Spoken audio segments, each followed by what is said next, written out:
Okay, once again, this was the problem in the small video. There's a small error on it that Akram pointed out for me. And this was my function, right? The second derivative test is not a check for concavity. The second derivative helps me check for concavity, but the second derivative test, like the first derivative test, helps me find relative maxes and mins. All right? So on your test that you're going to have on Monday and Tuesday, I am going to ask you, I know this because I just did the test yesterday, I am going to ask you to use the second derivative test to determine what the relative maxes and relative mins are. Okay? I'm going to ask you to use it. If you determine what the relative maxes and mins are using the first derivative test, you're going to miss that whole question. I'm checking to see if you know the test. Now, if you're thinking to yourself, and I understand, well, if it's not a good test, why do we even have to bother knowing it? Excellent question. And I would argue that you wouldn't need to know it, except that AP has a really clever way of asking questions where literally they'll give you information about the second derivative, ask you what you know about it, but there'll be no way to actually figure out the first derivative. So you wouldn't be able to do the first derivative test. They're forcing your hand on using the second derivative test. And you'll see problems like that at some point. So how do you use the second derivative test? You take the function, you take the first derivative, and you take the second derivative. You're going to need both. You're going to find the critical numbers from the first derivative, which we all know now are places where the first derivative is either 0 or undefined, that actually are in the domain. And since there's no denominator, I don't have to worry about undefined here. So I set that equal to 0, and I factor it all the way down, and I get these three critical numbers. Right? I check these three in the second derivative. So I'm going to plug 0 in the second derivative, and I get 0. I'm going to plug -1 in the second derivative, and that's what I did wrong in the video. I actually accidentally plugged it back in the original function for some unknown reason. And then, but I want to plug it into there, and then I plug the number 1 into the second derivative, and I get these three values. Now, according to the second derivative test, if the value you get is 0, it is inconclusive on whether or not there's a relative max or relative min or neither there. So we can draw no conclusions. And if you're thinking to yourself, well, most of the time there's neither. Probably right, but literally, you don't know what question they're giving you. They're probably going to give you a question that makes you know that information where you can't just make assumptions. If the value you get is positive, which it is, 30 is positive, then you know that there is a what there? Relative min there. And if the value is negative, which that is less than 0, then you know there's a relative max there. Now, a lot of people get these confused and they go, wait a minute, why is it positive? Why would it be a max? Because it's positive, it seems more. But what does that tell you if the second derivative is positive somewhere? Not slopes. Second derivative. Second derivative positive tells you what? It's concave up. First derivative positive tells you, oh, the slopes are increasing. Yes, slopes would be increasing. Yes, not the function's increasing. Yeah, slopes increasing means concave up, right? So if it's concave up, think about it. If that's telling you, which it is, although I don't need to think this much through it, but it helps you understand. If it tells you it's concave up, but you know it's a critical number, and critical numbers are where maxes and mins occur, then that critical number is right at the bottom of that concave up region, making it a relative min. And if it's negative on the second derivative, then you would know that the actual function's concave down, but because it's a critical number, and critical numbers are places where the maxes and mins could occur, then, oh, it must have been a relative max in that concave down region. So you can memorize this if you want, but because of this information, because of the positivity of the second derivative, and because of that relationship with concavity, that's the conclusion I made. Are y'all seeing this? Yes. Okay. That's the second derivative test. Now, if it were me, I wouldn't have done that because it requires me to do an extra second derivative and know this rule. If it were me, I would have used the first derivative test, marked the 0, the -1, and the 1, and I would have just checked concavity. And I would have found at -1, it's doing this. I would have found at +1, it's doing this. When I do all the checks, you know how you check the derivative there, and I would go, oh, look, relative min at -1. relative max at positive 1. No relative min, no relative max at 0. And to me, that's easier than doing this, but AP will find a way to ask those questions, and I will, on your test, ask you to use the second derivative test to do this. So this was in your notes, and it didn't even ask you to do the second derivative. I just used this problem to do that. Yes? So for the first derivative test, how do you know where This? the maxes are? Yes. I would have plugged, remember I plugged something in the derivative to the left of that, like maybe -2. And when I plug that into the derivative function, I get negative times negative times negative, which is negative. And then when I plug something like -1/2 into the first derivative, I would have gotten negative times positive is negative times positive times negative, which is positive. And I would just keep plugging these values in between these points in there, and if it's less than 0, decreasing on the function, it's greater than 0, increasing, greater than 0, increasing, less than 0, decreasing. And if you're wondering how I knew it so quickly without checking, I was cheating. I had already discovered that there was a min there, so I just looked at it. But normally I would have had to do this to know what it's behaving. And then what does our first derivative test say? Our first derivative test says if the derivative goes from negative to positive at a critical number, you have a relative min. Now, pre-cal says if your function decreases and increases, you have a relative min. Right? I mean, if you see it go down and up, there's a relative min there. But calculus takes it and links it to derivatives and says if the derivative goes negative positive, or if the derivative goes positive negative, you have a relative max. But this helps us visualize it, right? I mean, doesn't this kind of seem like that's a min there, or seem like that's a relative min and a relative max there? So that would be the first derivative test. This is the second derivative test. And you can see they provide me the same information, except this gives me some inconclusive junk. And you go, oh, well, there wasn't one, so it kind of made sense. No, I mean, inconclusive means it could have been, there are situations where you will do this and get a 0, and there will be a relative min there, but it can't tell you that. So it's a crap rule, but it will show up. Y'all with me? Okay, I'm going to try to put a lot of this together.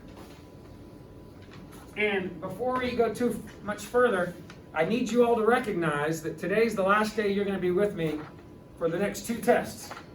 Are you with me? So what I have done is the big review that I gave you for tomorrow to do, which by the way, if you can do that review sheet, you're going to be in great shape. And one thing I would definitely know is this chart that I'm about to write up here again is really critical, okay? And that says if a function increases, the function, what do you know about its derivative? Function increases. What do you know about its derivative or slopes? They're positive. And then if a function decreases, what do you know about its derivative? It has a negative slope. Slope's less than 0. And then if I take the derivative of both sides, what do I get? Derivative increases means second derivative is positive. And that's what you were saying a second ago, right? But if the second derivative is positive, what did we learn yesterday? About the original function, it's concave up. And if I take the derivative of both of these, if the first derivative is decreasing, that tells me the second derivative is negative.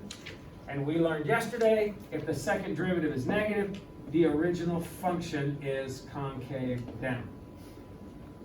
And with this chart, you can answer so much, and I'm going to show you some of this stuff today, but answer so much information. Like I could ask you a question like this. Hey, if the function's concave down, what do you know about its derivative? What the heck? Like that used to be a tough question. You have to really think. Wait a minute. If a function's concave down, what do you know about its derivative? It's increasing? Oh, I said concave down? Okay. If a function is concave down, what do you know about its derivative? It's decreasing? What if I say, hey, if a function decreases, what do you know about its derivative? Oh, if a function decreases, what do you know about its derivative? It must be less than 0. Right? I mean, this information, I'm just going to put it in word form and throw it out there and see if you can hang with it. But bottom line, it's in this table. and you should be able to generate that table on your own. I would write it anytime, I would write it at the top of my page the second I get my paper, and I would, anytime I see anything relating one thing to another, bam, you've got a link right there. And it will answer tons of questions. You don't have to think so much. It's like having a cheat sheet out. You know what I mean? So, anyway, I want to go through some of this stuff. I'm on page 123 on mine, but it's not 123 in yours. And by the way, this toolbox review that I have in your notes to be working on, tons of questions come from this too. I mean, really simple ones like, do you know what the extreme value theorem is? Do you know what the mean value theorem is? All these definitions that I've been asking, sometimes I ask you to apply them. Sometimes I ask you just specifically what they mean. And all these things on here, if you can't do this on your own, you're not ready for that test. You need to be able to answer this stuff. Okay? No, it's not going to be like a big essay test, but this kind of information, you've got to be able to understand what it's saying. And if you just print it off Schoology and try to learn from it, you might be okay with that. But what's the old Chinese proverb? You hear and you forget, you see and you remember, but you do and you understand. Right? So you doing it is going to put it in that memory a whole lot better than just staring at it, looking at it, or listening to me jabber about it. All right, so if you go back down to, what page is it for you? Is it 123? 121. Okay, it says problems for curve sketching. So you're not going to be doing y'all have this? 125? Okay.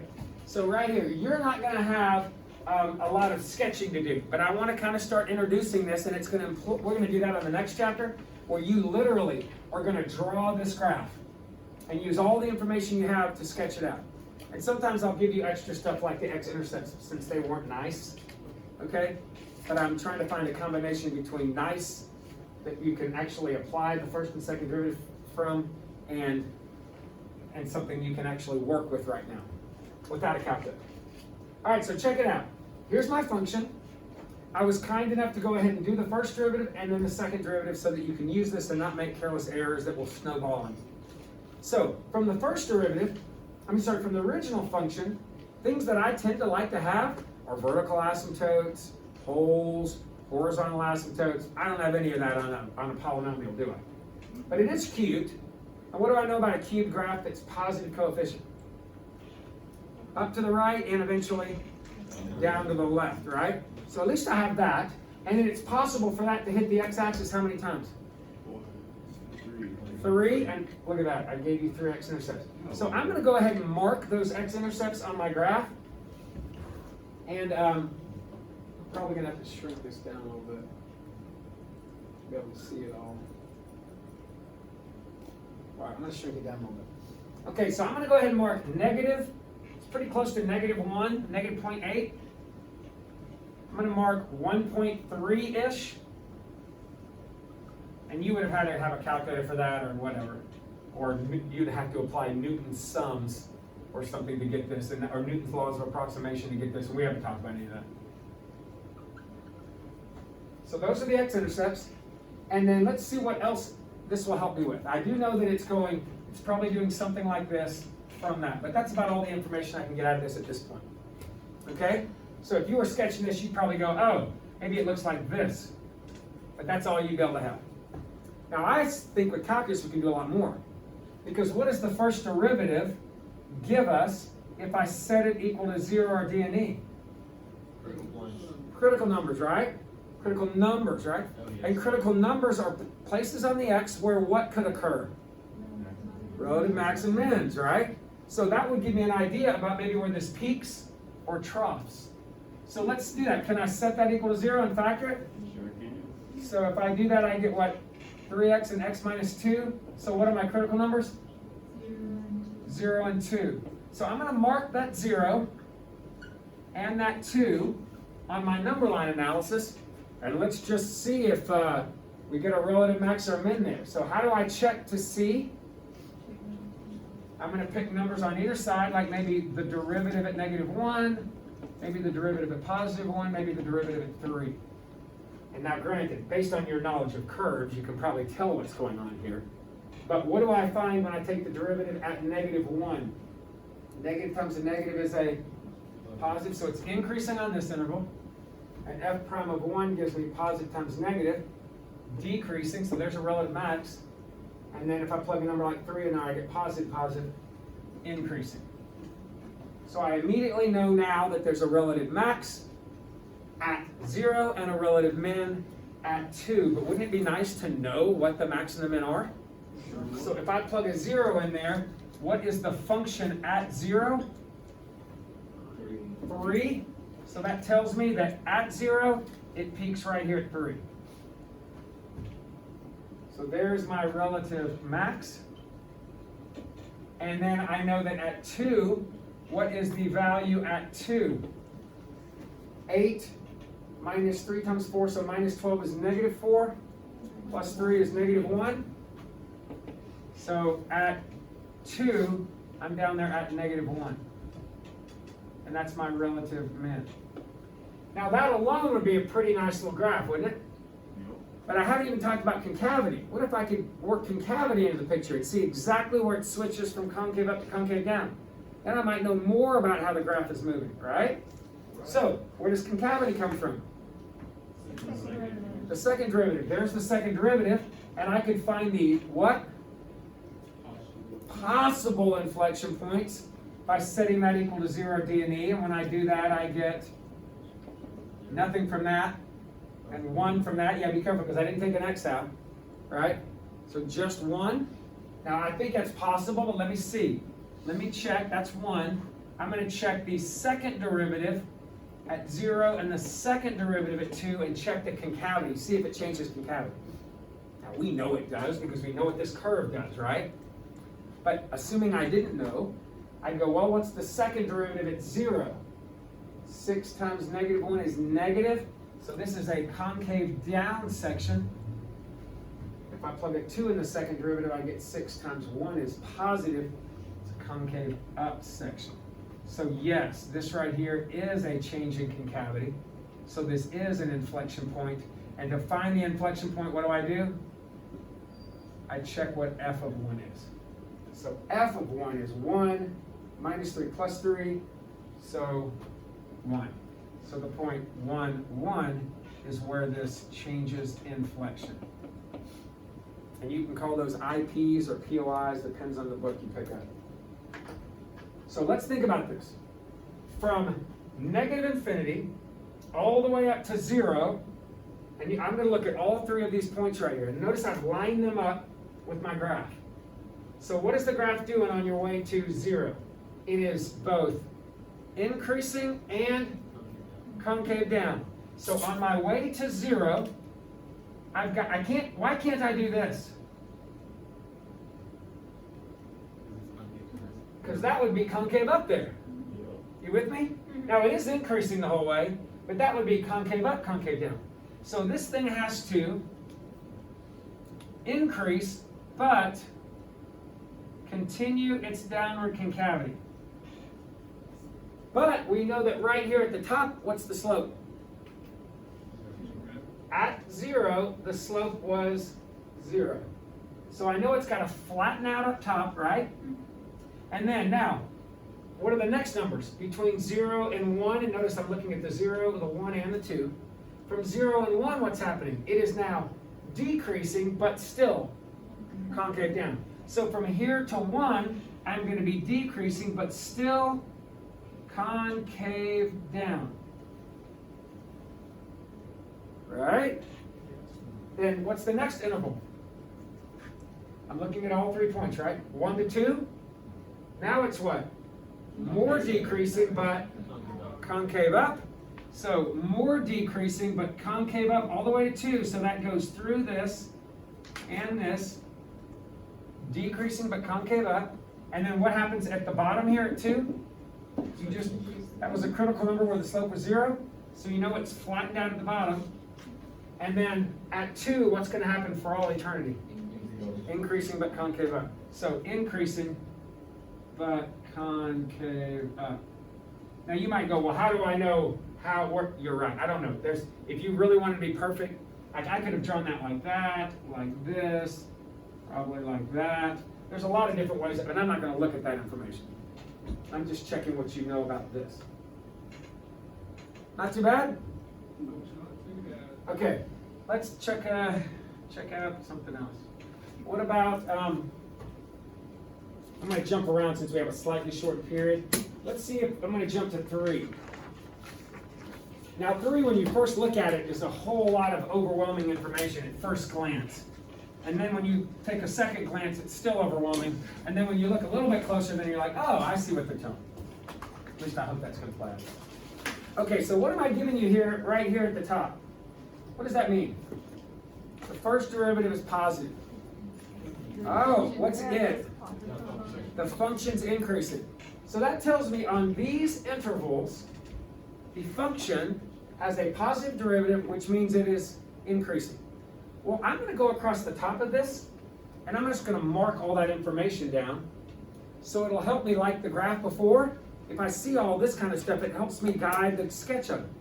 So how about from negative infinity to negative a, here's negative a, I know that the function's derivative is positive, so that means increasing on that interval right there. And then from negative 2 to negative a half, here's negative 2, here's negative a half, there's more increasing.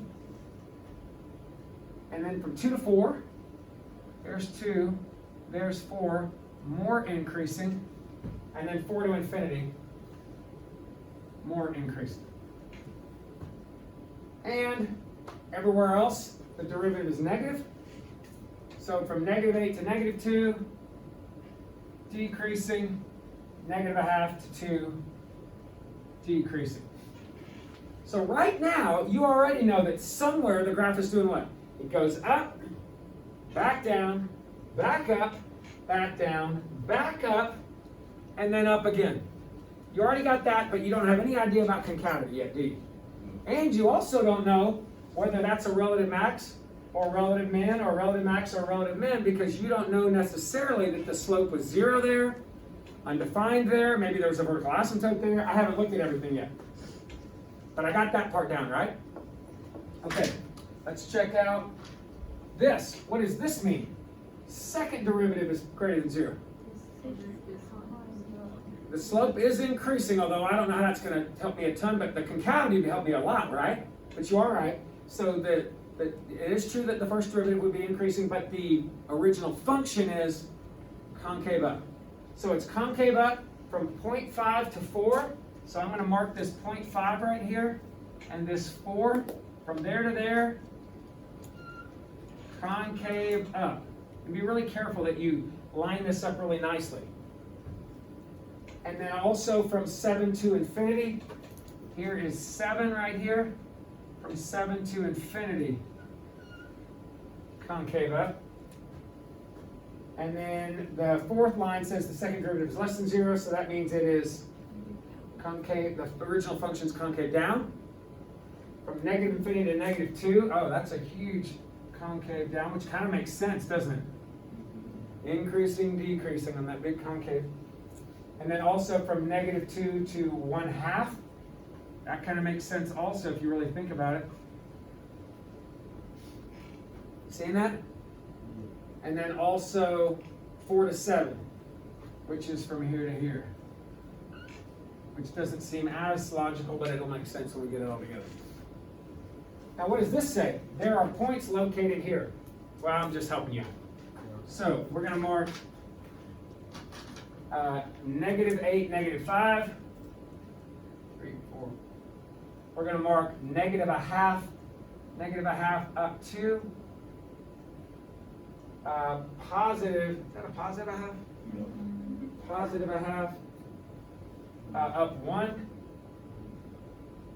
This is probably more points than I need. 2, 0, 5, 0, and 7, 2. And then lastly, there are vertical asymptotes at x equals negative 2.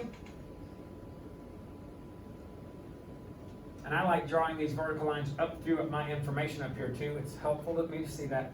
And at x equals 4. Now, if I don't mark that vertical asymptote, it would be real tempting for me to look where I'm pointing right now and go, oh, changing concavity. There must be an inflection point there. There can't be an inflection point if there's not even a point, can there? So this more than likely, instead of doing this concave up, connecting with concave down, instead of doing that, it's concave up on an asymptote and concave down coming from the other side of the asymptote. And I know that because I knew about vertical asymptotes. So if you ever find a vertical asymptote from the original function, again, don't forget to mark that on your graph immediately because it gives you information. It kind of almost acts like a critical number location because things can change on either side of it. All right, even though it's not one.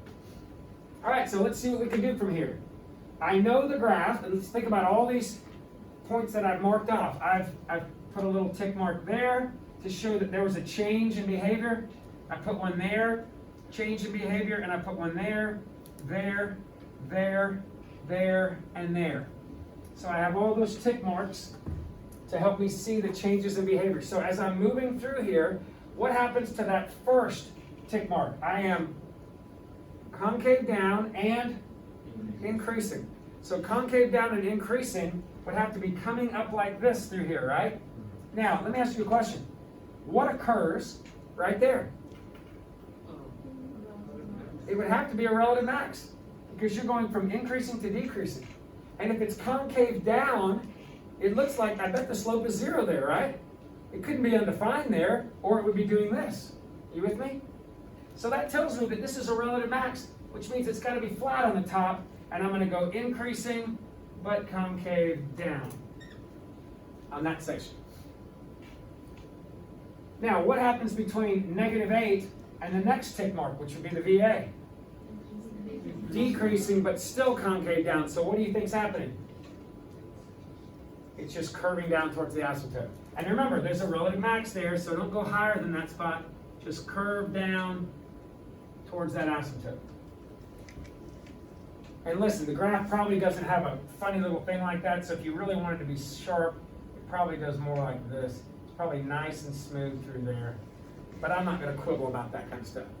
But do make sure that this is the high spot right here. Don't go any higher, or you'll be increasing and decreasing, and it's only decreasing after that. So far, so good? All right, what about from the asymptote to the next tick mark, which looks like -1/2? What's happening there? Concave down and increasing. So what are you thinking? To get to this point, I'm concave down and I'm increasing, so it must be coming up from the asymptote, right? Now I have a question. What occurs right there at the point I'm pointing at? Relative max. And you can see that because the derivative went from positive to negative, or the function went from increasing to decreasing. So I'm going to go ahead and put a little peak right there. My dead marker. I know that there's a little peak right there, but I'm going to be increasing and concave down on my way to that point. So yeah, I must just follow the asymptote like that. Now, in this next very small interval from -1/2 to +1/2, what's happening? Decreasing, concave down. So concave down, decreasing. Now, what happens right there at 1/2? Yeah, right there is a change in concavity. Concave down to concave up, so that's an inflection point. And you could you can answer that question. If I said, hey, where are the inflection points? You should be able to go right there and right there. But not there because there's a VA, and not there because there's a VA, and it didn't change inflection. Right? So inflection point there, and then between 1/2 and 2, what happened? Decreasing but concave up. And when you hit 2, what is located at 2? A relative min. You see that from your first derivative test, right? Where the slopes go negative to positive, relative min. And then from here to the asymptote, increasing, concave up. So I bet it just follows the asymptote up forever. And then in the next interval, it does go through this point, but that wasn't one of the tick marks I marked, was it? That's just a random point. So yeah, make sure you go through it. But what happens from 4 to 7? Increasing, concave down. So that must be what? That? Now, here's something I want to point out. Does this right here look more like this? Or, I mean, is it important that this is flat right here? Right there, was the slope 0? Yes. No. That was not a critical number, was it? It's 7. And by the way, it goes increasing the whole way, right? Now it's possible that the thing went increasing, flattened out for a second, and increased. It's possible, but I don't have any real information about that, right? I didn't give you critical numbers. I didn't tell you where the derivative was equal to 0. So here you don't have to be perfectly flat, but you could be. The key is just make sure that you are still increasing and the concave down part holds. Are you with me? And then finally from 7 on, concave up and increasing. So at that point, concave up and increasing.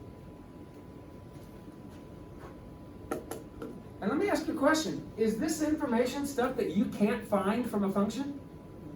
How do you think I found this? I did the first derivative, and then I checked my number line analysis, right? And I found the intervals. How do you think I found this?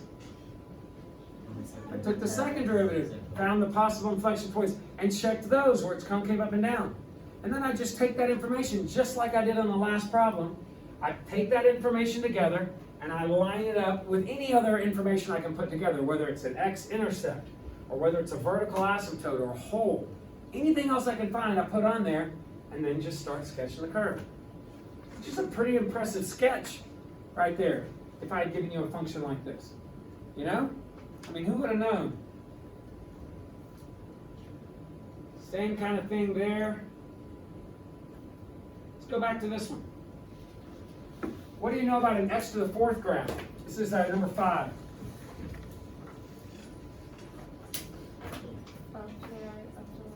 Up to the right, up to the left, because it's positive. And at most it has how many roots? 4. And you can actually factor an x out of that. And if there's an x alone, when you factor it, you know you get a 0, 0. But this other one, when you factor it out, you get an x cubed, and evidently we couldn't solve it, so I'm giving you this extra point. So, but that's the function. Now the first derivative, if I did the first derivative, I got this, and that actually factors. But it's an x cubed. To factor it, you would have to do synthetic division to kind of find the roots, which I'm not going to make you do on this test. But anyway, that would have gotten you to here. And then for the second derivative, I take the derivative of this, and that gets me to that. And that's pretty easy to factor. I just take 12x out. So I'm now here, right? Now from this information, rather than give you all the parentheses, I'm back to like problem number 1. Can you conclude different things from this? Well, what is the first derivative? I already got the point 0, 0. And the point negative 1.5-ish, 0. Oh yes, negative 1.5-ish, sorry, 0. So those are the x-intercepts, and so that tells me there's probably, if it's an x to the 4th, it probably has like a wiggle in it. If it only hit twice instead of 4 times, there's probably a wiggle somewhere, maybe, we'll see. So what does this first derivative help me find? And what are the critical numbers from that? Negative 1 and 2, so I'm going to mark them. Negative 1, 2, and then what can I do with this now? I can help it find what? The intervals where the function is increasing or decreasing. So let me just check a derivative, say at negative 2, a derivative maybe at 0, a derivative at 3, and at negative 2, when I check the derivative, I get plus, minus, plus, which is negative. Function decreases. At 0, I get positive, or plus, plus, plus. Function increases. I know there's a relative min there. If I check the derivative at 3, plus, plus, plus, more increasing, what's probably happening there? Up, flatten out, up some more. There's your wiggle right there. Okay? It's not like a full up and down wiggle, but there is a little wiggle in the graph. But I have an idea about what's going on, right? Now, let's check the second derivative, see what that brings into the picture. But you do know for sure what happens right here. A relative max, and there's a relative max there. I'm sorry, relative min there. And what is the relative min when I plug a negative 1 back into the function? 1 plus 4 is 5. Minus 16 is negative 11. So there's a relative min of negative 11. So at negative 1, I'm going to go down to negative 11. Mark that. right?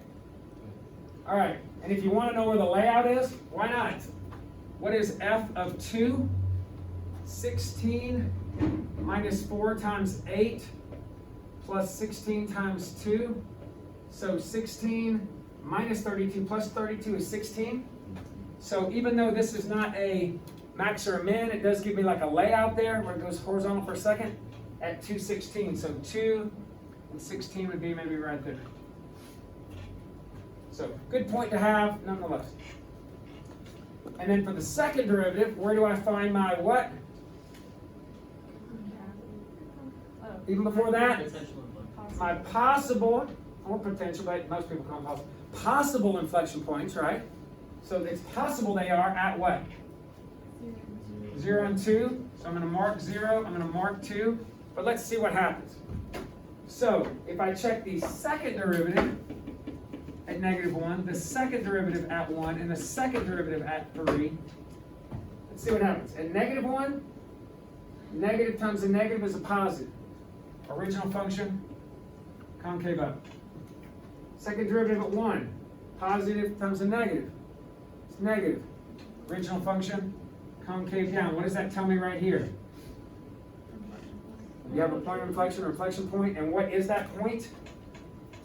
Plug in a 0 in there and you get 0. So that inflection point is 0, 0. I already have it marked, but definitely change the inflection rate. And then what happens when I check the second derivative at 3? Positive times positive, concave up. What does that mean about this? Also an inflection point. It's no good.